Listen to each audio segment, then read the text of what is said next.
Вот уже более десятилетия многие астрономические телескопы сфокусированы на поисках планет, которые похожи по своему строению, расположению от звезды и климату на нашу с вами Землю. И им все-таки удалось найти несколько похожих на Землю миров. Каких?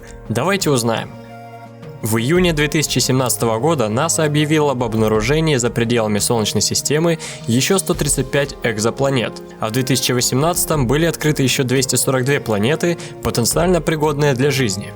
Из всех планет, обнаруженных за всю историю поисков НАСА, можно выделить лишь единицы, которые максимально очень близки по составу к Земле.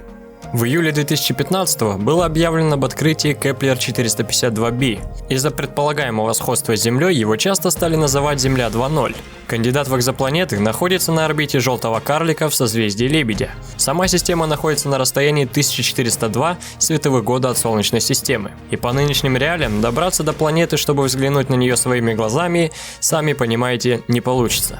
Кеплер-452b – первая из открытых потенциально скалистых суперземель, которая вращается вокруг довольно похожей на Солнце звезды спектрального класса G2 в обитаемой зоне, пригодной для жизни. Эти факторы делают возможным то, что на ее поверхности существует жидкая вода, а ее средняя температура будет лишь немного выше, чем у Земли. Кеплер-452b совершает полный оборот вокруг своей звезды примерно за 385 земных суток. Эта планета примерно на 60% больше Земли и лежит в оптимальной зоне пригодности к жизни. Не имея возможности подробно исследовать физические характеристики планеты, ученые, однако, предположили, что Кеплер-452b является скалистой и в 5 раз тяжелее Земли, а гравитация на ее поверхности примерно вдвое больше, чем на нашей планете. Так как возраст планеты примерно 6 миллиардов лет, и она получает на 10% больше энергии от своей звезды, чем Земля, геологи пришли к выводу, что на поверхности Кеплер-452b есть много действующих вулканов. Но ученые пока не могут подтвердить или опровергнуть наличие жизни на планете. Телескоп Кеплер не способен проводить столь детальные исследования на таких расстояниях. Следующая экзопланета находится гораздо ближе и перспективнее, чем предыдущая. Кеплер-438b находится в созвездии Лиры на расстоянии 470 световых лет от Земли. По данным НАСА на 2015 год, материнская звезда экзопланеты является красным карликом, массой в 0,54 массы Солнца и радиусом 0,52 радиуса Солнца. Кеплер-438b по размерам больше Земли на 12%. Эта экзопланета интересна тем, что очень похожа по своим параметрам на Землю, но и тем, что находится в области своей звездной системы, где условия близки к земным. Планета Кеплер-438b выглядела очень привлекательной для поиска инопланетной жизни и даже заселения. Однако, в ходе нового исследования выяснилось, что звезда Кеплер-438, в отличие от Солнца, с периодичностью несколько сотен дней излучает сильные вспышки энергии. Вполне возможно, что они связаны с выбросами корональной массы звезды. Вспышки радиации, испускаемые красным карликом Кеплер-438, эквивалентны примерно в 100 миллиардов мегатонн в тротиловом эквиваленте. Как правило, выбросы корональной массы гораздо более разрушительны в отношении перспектив существования жизни. Планета также подвергается мощному рентгеновскому облучению и воздействию ионизирующей радиации. Остается лишь небольшой процент надежды на то, что Кеплер-438b могла сохранить магнитное поле, которое, подобно земному, защитило бы ее от агрессивного излучения. Но даже если на ней осталась небольшая атмосфера, ее температура по подсчетам ученых составляет около 60 градусов по Цельсию. Кеплер-438b делает оборот вокруг своей звезды за 35 земных суток. Это означает, что год на планете в 10 с небольшим раз короче, чем на Земле. Следующий кандидат в экзопланеты расположился совсем рядом с нами. Gliese 581g – это спорная экзопланет в планетной системе красного карлика Gliese 581, находящегося на расстоянии около 20 световых лет от Земли в созвездии Весов. С момента сообщения об открытии существование планеты неоднократно как подвергалось сомнению, так и подтверждалось. Заявлялось, что Gliese 581g входит в пятерку экзопланет, на которых может существовать жизнь в привычной для нас форме. Об открытии планеты объявили 29 сентября 2010 года ученые Калифорнийского университета Санта-Крузе.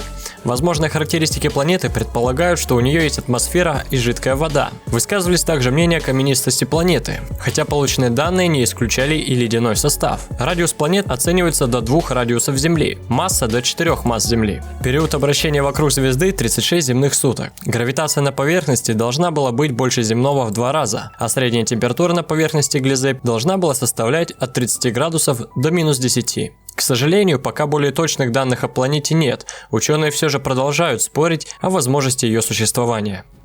Если ничего хорошего обнаружить вблизи дома не выходит, пожалуй, мы вернемся на тысячонку-другую световых лет подальше. Именно там расположился Кеплер-62f, экзопланета в планетарной системе звезды Кеплер-62 созвездия Лира. Находится на расстоянии около 1200 световых лет от Земли. Она на 40% больше, чем Земля. Ученые вычислили, что возраст этой планеты приблизительно 7,5 миллиардов лет.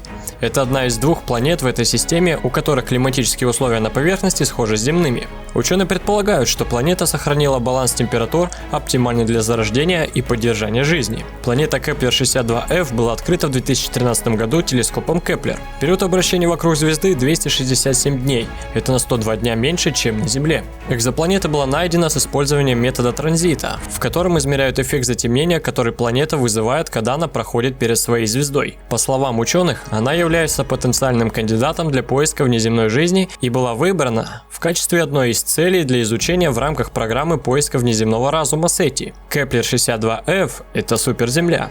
Экзопланета с радиусом и массой больше Земли, но меньше, чем у ледяных гигантов Нептуна и Урана.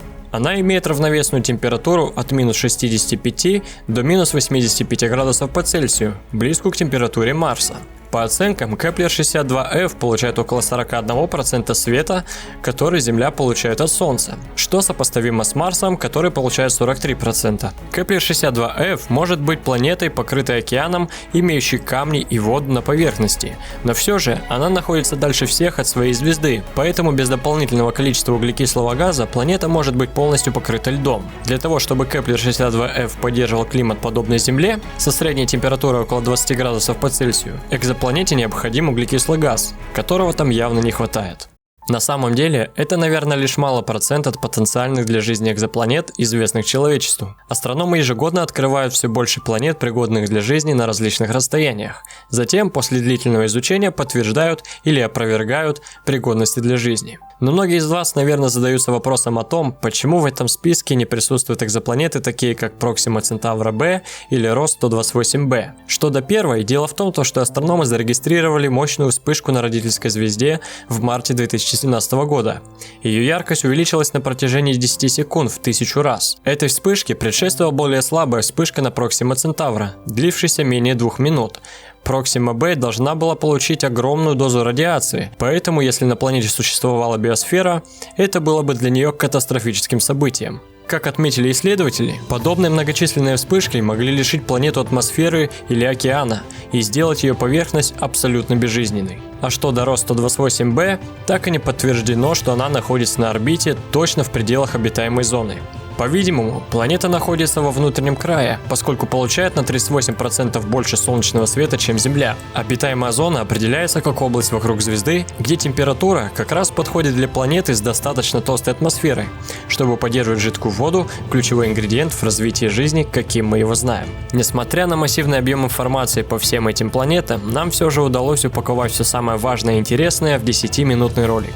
Надеюсь, информация о некоторых возможных кандидатах на экзопланеты была для вас полезной и познавательной. Подписывайтесь на наш канал, не оставайтесь равнодушными. Ну на этом все. До следующих выпусков.